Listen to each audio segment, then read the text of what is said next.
Dixo and ApeChain present ApeChain on Chain and the first ApeCon virtual conference. Finalist, Vonga. GM, hello again, and the floor is yours, sir. Awesome, thank you. So I may or may not be able to share here. If not, no big deal. Yes. You can share. Yeah. Oh no, sorry, Mike. No, I'm having an issue on my side. Got it. No big deal. So, hey everybody, Von Front here. So I started Vonga based on the idea that there's a way to show people the benefits of being on chain without having to teach them about being on chain. I think mass onboarding happens to the blockchain when people actually don't realize they're using the blockchain. So instead of doing this with JPEGs or tokens, I decided to do this with clothes. Why clothes? Well, first, everyone wears clothes, most everybody, meaning we aren't having to teach them something new. There's also, it's a very large market that really hasn't been disrupted in some time. If I just look at the athleisure market alone, right? Think, hoodies, leggings, sweatshirts, pullovers, things like that. That is roughly a $660 billion, industry globally. And most brands are still, stuck at selling better looks, better fabrics, and that's all. And that's where they stop. Separately, the industries where their customers are participating are bleeding engagement. So one of the industries that we're targeting, actually, I'll get into this a little bit, for example, are gyms and fitness studios. So in the US alone, there's some roughly 150,000 gyms currently. But if you look at their engagement, about 50% of their members actually don't show up after 6 months. So you have this industry that hasn't been disrupted really in a long time, and an industry that needs disrupting, and you have a very common customer in basically people that are wearing, in this case, athleisure wear as the common denominator. Most of these gyms are small, independently owned, and so they don't have the tools to build their own kind of loyalty and engagement platforms that some of the larger chains would have. So that's where we come in. So Vonga aims to solve this by driving engagement, providing this platform to these locations through a revenue driving source that allows them to sell clothes from their studios and get the benefit of the engagement on the back end. So real quick, what is Vonga actually? So Vonga, we are premium clothing focused on athleisure right now with NFC chips embedded in every single one of our items. So basically, customer comes in, takes their phone, taps it to their to the chip. This actually provides access to a digital platform where they can unlock rewards, discounts, whatever other perks that we can put into the platform. No wallet, no kind of technology barrier, just tap and go. So for a customer, it's clothes that they're going to want to wear anyway. We do focus on we said premium athleisure. We do focus on actually making high quality clothes that even if there was no tech side, they would want to wear anyway. To these gyms and studios, like I said, it's a revenue producing plug and play loyalty engine that kind of turns something they're already trying to sell and grow their revenue from into a re-engagement tool. How we differentiate ourselves from other clothing brands, like I said, most clothing brands are stopping at the sale. Once I've sold you the clothes, mission complete. That's really where our relationship with our customers starts, because we get to have that ongoing loyalty that's enabled by the tech that we're kind of embedding in each one of our items. It doesn't require the studios to change systems, so we're not a traditional loyalty platform where they now have to go integrate something into an existing system. All they have to do is really carry our clothes, and we can kind of help manage everything on the back end. And as I've said before, unlike a traditional loyalty and rewards program that you're going to have to pay for, this is actually a revenue generating loyalty and rewards program that comes along with the clothing that they're able to provide to their members. So through all this, our goal is to create a new category that we're calling Where to Earn. So when it comes to the ape ecosystem, we look at this in two different ways. So in terms of ApeChain, everything that we're doing is on chain, right? Every scan, every reward, every visit is we're going to be recording it on chain. So trying to, it allows us to collect that data, really deeply understand our customer, and then benefits ApeChain, because now we're going to have more people that probably don't even know about ApeChain, may not even know about the blockchain. We're going to have a way to onboard them onto ApeChain. This means that we're now tying real world behavior to on-chain activity, which is something that we haven't seen many customer, kind of consumer apps do, and we haven't seen many real world brands do. Our goal isn't to stop there, though. It's not just to bring them on chain once and, claim a digital twin of their clothing. Our goal is to create this to be an engagement platform. So, partnering with these studios, partnering with these retailers to create campaigns where they are coming back every day, every week, every month, interacting with our brand. It'll drive from a chain standpoint, daily transactions, daily users. From our standpoint, we now get to be top of mind with our customers on each and every day and understand their behavior at a deeper level than most brands, because everything is on chain and we have that kind of full customer picture that we're able to create. Over time, our goal is to kind of start to embed ApeCoin into this as well, where you can earn, spend, unlock value through campaigns with ApeCoin. I do say over time, because as I opened up with, the best way to onboard people into a blockchain is to not let them know they're on the blockchain. So we want to be really, really clever of how we do that over time.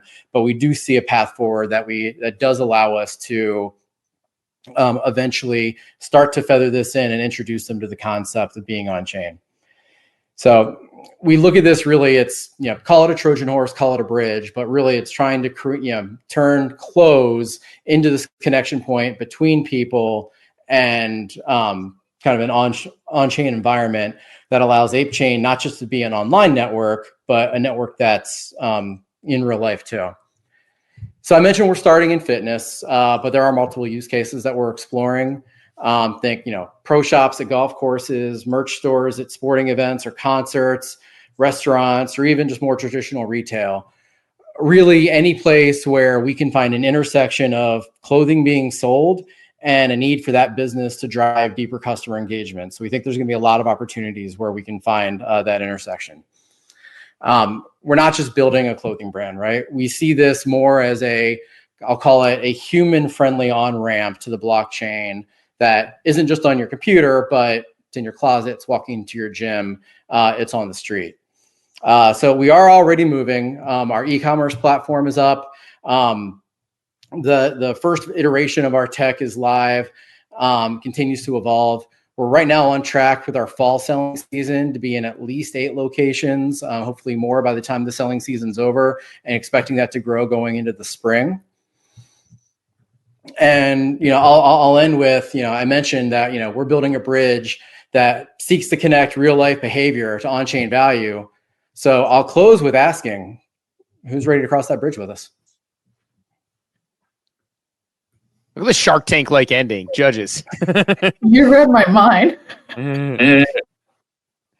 Any questions, judges? I'll jump in. Just because an ignorance question from the tech side. So first and foremost, the NFC chip, how does it work insofar? Obviously you're going to wash these clothes, right? Is it something where it's going to be waterproof, where it's not going to get damaged?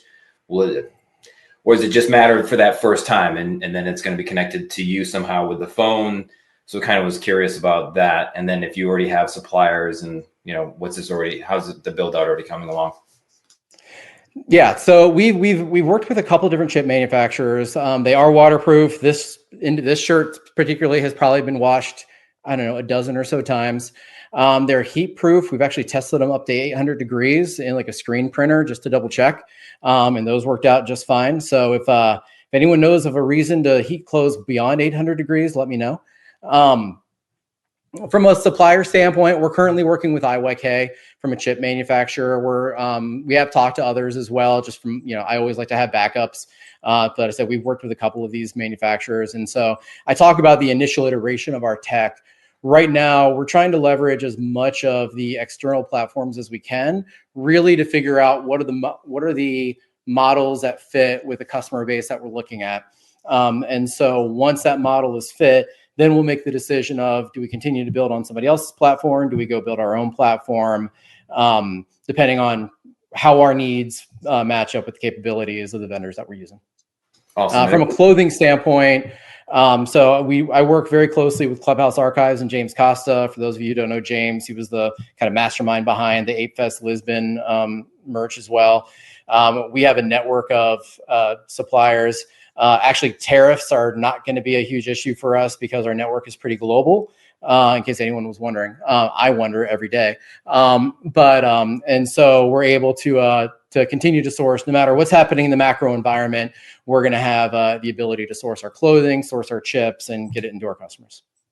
And a quick follow-up: how would the data get to the blockchain eventually when this does go to ApeChain? Yeah, so right now our smart contracts that we're building are on ApeChain. Every time right now that you're scanning, that mints a new NFT onto ApeChain from a claim standpoint. As we seek to build additional engagement, so think of things like POAPs for whether you are, hey, I went to the gym on Monday, you can grab a POAP for Monday, I grab another one for Tuesday, things like that. We're talking to a couple gaming companies as well, even just to have, not intense games, think like Wordle level of complexity, but again, more ways to engage the brand, to engage the customers with the brand, more ways to have fun activations for our retail partners that just kind of keep us in top of mind in a very lightweight way that isn't going to ask them to do a whole lot, because we know kind of changing consumer behavior is one of the hardest things you can do. We're not going to look to do a really heavy lift up front. We're going to look to do a series of light lifts, and hopefully over time that starts to nudge people more in our direction. Can we ask? Yeah. Okay. I wasn't sure. Thanks for the presentation. This is super cool. I was trying to paint a picture in mind of if this is a B2C or a B2B venture, or if this is both, because it sounds like you're selling the merchandise directly to customers, right? And then they benefit from a bunch of various partners that you have and some of the perks that they have. But I also saw this as like because I think in every city that any of us are in, there is like a lot of independent businesses that would probably really benefit from having some of their brand on it. And then that like loyalty retention that happens every time you go to your local mom and pop grocery store or whatever else that you do. So I wondered if that's something that you've explored in kind of that B2B avenue where you're really empowering not so much a global scale thing, but something where the rewards are so obvious for these repeat customers that could be wearing that merchandise. Yeah, great question. So we started off thinking this was going to be primarily a D2C type of method.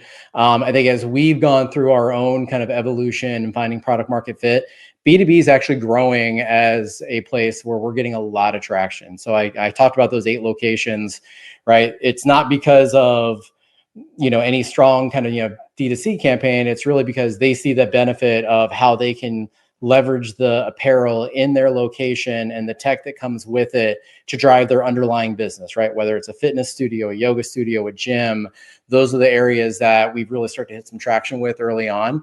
So I expect at the beginning, we'll probably be more B2B, if I'm being completely honest. Over time, we do want to grow the D2C standpoint. Well, obviously easier to scale that standpoint, better margins in that area from a business standpoint.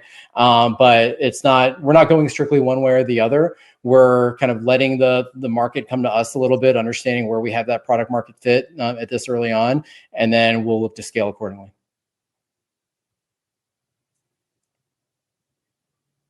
Right on.